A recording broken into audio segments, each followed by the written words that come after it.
Hey, it's Storytime with Will. I'm Will Sarris. We're going to do an interesting story that was originally by Washington Irving. This one is retold, and it's called The Story of Rip Van Winkle. Long ago, in North America, in a village at the foot of the Catskill Mountains, lived a man called Rip Van Winkle. Rip was a good-natured man who was always ready to lend his neighbors a helping hand or listen to their troubles. He was very popular with everyone, but best of all, Rip liked to spend his time with his little daughter and the other village children.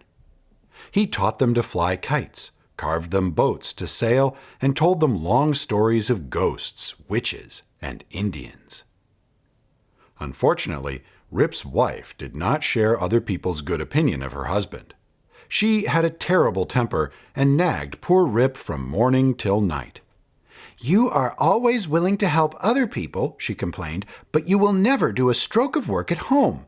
Our farm is falling into ruins, and your family is dressed in rags."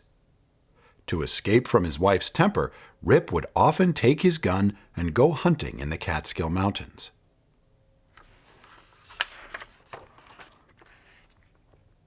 One day, on one of his hunting expeditions, Rip was surprised to hear someone calling his name. "Rip Van Winkle! Rip Van Winkle!" Rip turned and saw a strange little man toiling up the mountainside. He was bending under the weight of a barrel which he carried on his back. The stranger asked Rip to help him, and though he was a little frightened, Rip took the barrel and lifted it to his shoulder.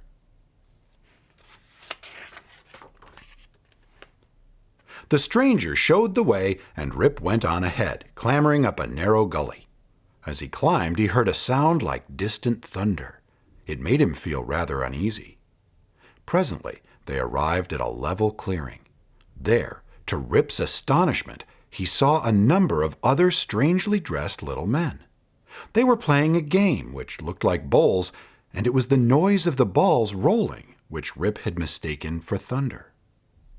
When the dwarves noticed Rip, they stopped their game and began to stare at him. They stared so hard that Rip's knees began to knock together and his heart to pound.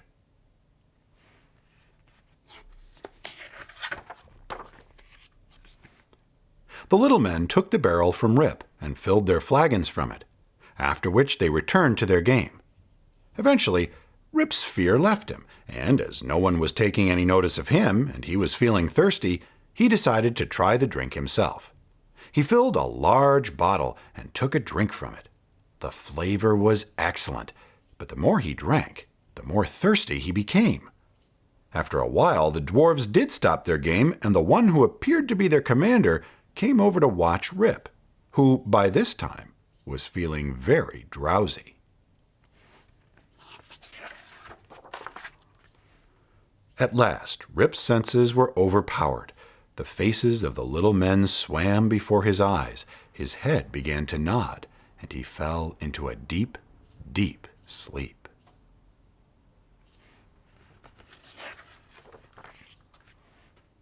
When Rip awoke, it was a bright and sunny morning. "Surely," he thought, "I have not slept here all night." He looked around for signs of the little men, but they were nowhere to be seen. Stranger still, Rip found that brambles had tangled themselves around him while he slept, and his clothes had become tattered and torn.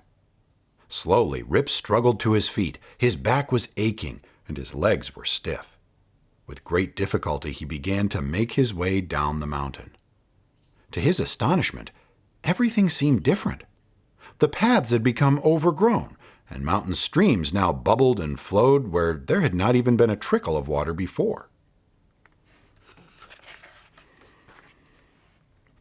When he reached the village, he met a number of people, but no one recognized him.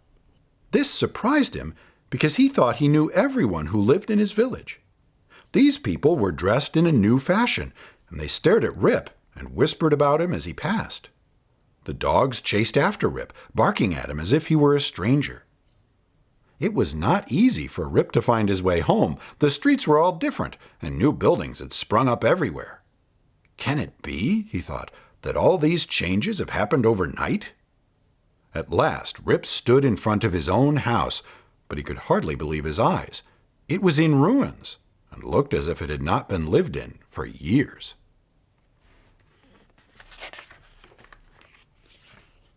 Rip wandered away, feeling very puzzled. Suddenly, he caught sight of himself in a shop window. He gasped. His reflection was that of a very old man with a long white beard. No wonder people had stared. No wonder his legs were so stiff. Now he realized that he must have slept for a great deal longer than one night, more like 100 years. Perhaps there would not be a single person left in the village who would remember him. By this time, a large crowd had gathered around Rip. "I'm Rip Van Winkle," he cried. "Doesn't anyone remember me?" Most of the people thought the old man must be mad, but then a young woman came out of the crowd and took him by the arm. "You must be my grandfather," she said.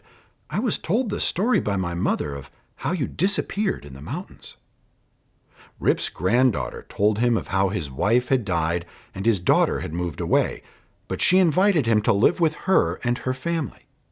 Rip soon settled in happily and delighted in sitting his grandchildren on his knee and telling them of his adventure in the magical Catskill Mountains. Where I live in Connecticut, we're about an hour away from the Rip Van Winkle Bridge, which brings you across the Hudson River and into the Catskill Mountains, which really are very pretty. Listen, if you liked the video, hit the like button, subscribe to the channel. We've got a lot of stories already up, and there's more coming on the way. And until next time, please stay safe and stay healthy.